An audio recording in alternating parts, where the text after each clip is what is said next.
The skills workshops in the MaxBell MPP are an important part of the program, and funnily enough, they're not really emphasized in most other programs. But we think they're a really important asset for students to take into their future career. We're going to take the students out of their academic, more kind of book learning based understanding and really give them the skills that are necessary to do the work of public policy.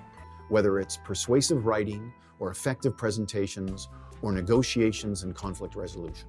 In the MaxBell program, what we're trying to do is give people that head start, so that by the time they go back into work, they already have what it is that they need to be as successful as possible. These skills workshops take place throughout the year, and they're integrated with the rest of the program. And in particular, they're integrated with the Capstone Policy Lab. Almost a revolution in the way this type of thing is taught. Whereas historically, it's been very much sort of academic, policy focused. MaxBell is a hands-on tactical program that's going to do all that academic understanding, but at the same time give people skills, but also the opportunity to practice.